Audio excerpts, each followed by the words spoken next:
من يكتبون تاريخ البورصة الجديد. إنهم يكتبون تاريخ البورصة الجديد. يا للحسرات على روديغر. وهنا نشاهد اللاعبين أولمو، جافي، نشاهد فيرمين لوبيز، بقية الأسماء أيضا الكبار والصغار، نشاهد الشبان صغار اللمسية، سحرة البلاوغرانا، كتيبة هانزي فليك. نهائي آخر لا يخسره هانزي فليك، سابع نهائي. يا للتاريخ، ثالث كلاسيكو. هل تريد الثلاثية؟ أنت تسجل الثلاثية في هذا الكلاسيكو وتبدأ رحلته أيضا يا هانزي فليك. أنهم يتلقون تحية كبيرة. بطل كأس ملك إسبانيا، البطولة التي يحبونها، البطولة التي يحصلون عليها في مرات عديدة جدا وبأرقام تاريخية ويحتكرون أكثر نسخها. شايف هنا العناق الكبير ما بين لابورتا، هذا المشروع، الرئيس والمدرب. يا لقوة المشروع يا هانزي فليك. لكن هنا نشاهد رافينيا، نشاهد هنا بقية اللاعبين، مارتينيز، نشاهد بيدري الذي قص شريط هذا الكلاسيكو بهدف سيبقى في ذاكرة هذا الكلاسيكو كأهداف عديدة.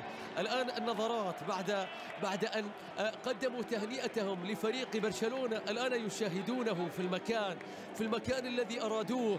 شايف هنا المنصة، عندما تأتي إلى المنصة بطلا، عندما تأتي إلى المنصة تحاول أن تحصل على ذهب هذه البطولة.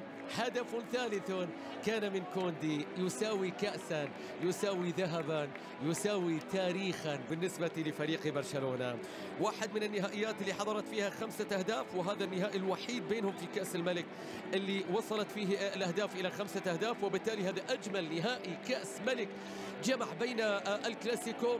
وهنا نشاهد بالدي الغائب، ونشاهد شايف بقية الأسماء أيضا، ونشاهد اللاعبين اللي باو فيكتور. شوف لامين يامال يتلقى الكلمات، يتلقى التهاني. هذا لامين يامال، صناعتين ومساهمتين في هذا الكلاسيكو. هذا الرجل الذي يستمر في كتابة التاريخ في سن 17 كما يقول فليك، رمز برشلونة الجديد، عليه أن يتحمل المسؤولية. كوندي يتلقى الميدالية الذهبية والعناق. إنه الذهبي كوندي، إنه الذهبي كوندي. نعم، سجل هدفا سيبقى في ذاكرة البلاوغرانا. أراوخو هو الآخر في هذه اللحظة. الكاس ستأتي، البطولة رقم 32 في تاريخ كأس ملك إسبانيا. سيرفع كاسها. تير شتيجن الذي لم يلعب هذه المباراة لكنه سيرفع كاسها مع أراوخو في هذه اللحظات.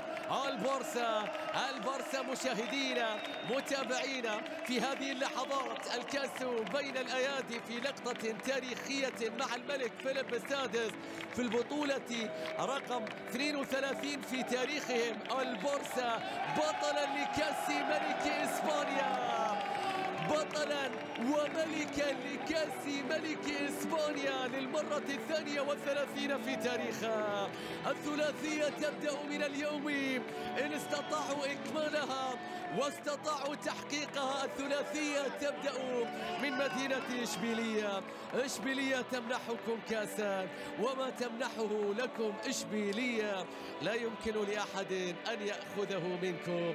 إنه الكأس التي يرفعونها فوق رؤوسهم وفوق مدرجاتهم وفي منصة ملعب لا كارتوخا. مشاهدينا، مبروك للبارسا، مبروك لكل البلاوغرانا، مبروك للكتيبة التي تعود وتستعيد الذكريات والأيام والماضي والزمن الجميل، وتعيدنا إلى حقبة غوارديولا، إلى حقبة ذلك الفريق التاريخي الذي كان أعظم فريق في تاريخ كرة القدم. تعيدنا إلى تلك السنوات. نعم، ما زالت الرحلة لم تنتهي بعد، ما زالت هناك ألقاب منتظرة، ما زالت هناك بطولات ينتظرونها. الآن المشهد يكتمل، الصورة تكتمل، الكأس ترتفع. البلاوغرانا ملوك بطولة كأس ملك إسبانيا بالتخصص لهذه البطولة، والكأس التي ترتفع. ليلة لا تنسى، ستبقى في الذاكرة. هذا الذهبي، هذا صاحب الهدف الذهبي التاريخي، الهدف الذي حضر من خلاله وفك التعادل في هذا الكلاسيكو.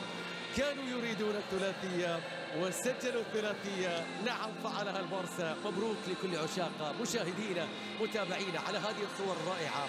على هذه اللقطات، على سهراتهم حتى الصباح. أترككم في هذه الأوقات. مبروك لهانز فليك، 7 من 7 بكتيبة النجوم السبعة. مبروك لكل العشاق. الكلمة تنتقل للزميل أخضر بالريش، تفضل لك الكلمة.